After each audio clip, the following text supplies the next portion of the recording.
Well, hello everybody, and welcome to episode 5 of the Window Podcast, the final episode. So, I really think that this should be the final episode because I don't think there's anything else to talk about other than today's topic, how Window came about, how I got the idea. So, after I talk about that, I will tell you anything else that I think needs to be said. So, basically, how I got the idea was I was simply watching a movie. I don't know which type of movie it was, with my mom in the living room, or whatever that room's called. Got a fireplace in it, so it's a living room. So, and I was just sitting there, and the Lord just gave me this, because I've always loved tornadoes, and there was this tornado in my head. And I looked out the window, and I saw my book cover. It wasn't like the book cover that's on Window now, but it was like a tornado behind a window in a shadow of a person in front of everything. It's a transparent shadow. So I was like, okay, that's a book. And before my mom started her publishing company, we were going to get the book published. But that's before I started to write the book. So basically, I was shown my book cover first. Some way, somehow, I came up with the idea for Ryan to be my character. But the first window wasn't always, he wasn't always, like, I changed it, right? Because I started it when I was 12. And Chloe was a guy named Cole. And the ending of it was just weird. Ryan still got crystallized, but Cole wasn't a bud like Chloe was. I still didn't like Cole either. So you see the names, and then the bullies essentially were these guys named Jake, and I would say Jake and his cronies.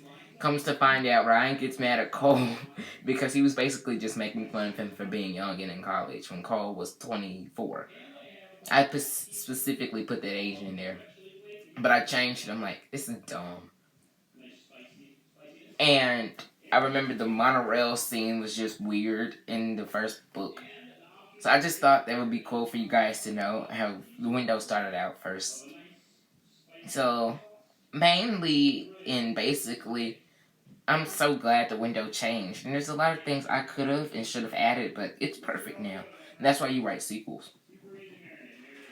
And really, I'm proud of my first book that I've written.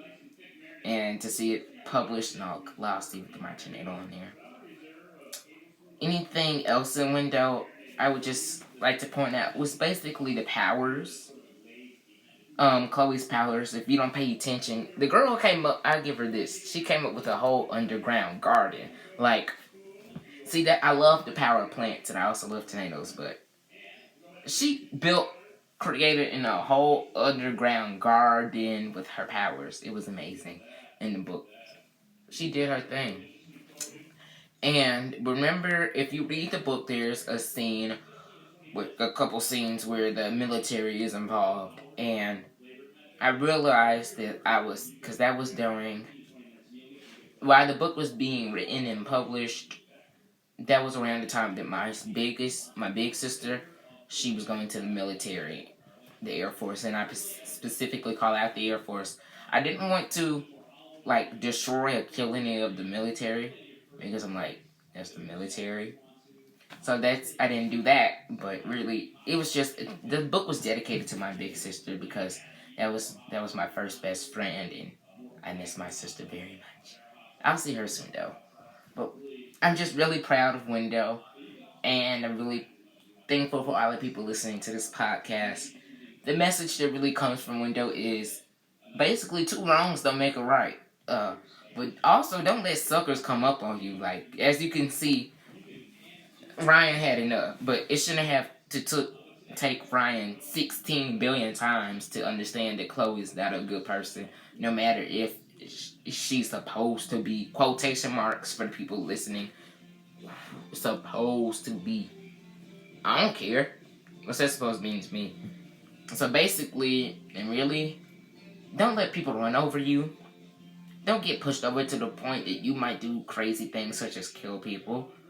because that's not who you really are, and just don't be no pushover. Be a person like Ariana who spoke her mind. Don't be brutally like what my pastor says, my youth pastor. He says, "Speak love, but with truth. Speak truth, but with love." So remember, just like Window and Ariana, watch your people you hang around, because they could push you past your limits and lead you to doing crazy things like crystallizing the entire world. But I'm really happy, and I can't wait for the next podcast. I don't know what that's going to be about. We'll see. But I'm very happy that this podcast has been a success. I hope, and that you guys have learned a lot about the book Window. So thank you for watching, and also I just finished my fourth book, and the third book that I wrote will have a fiction book to go with it. I'm just so excited. So thank you very much for watching, and I hope you enjoyed the Window Podcast. This is episode 5, and this is Robert signing goodbye.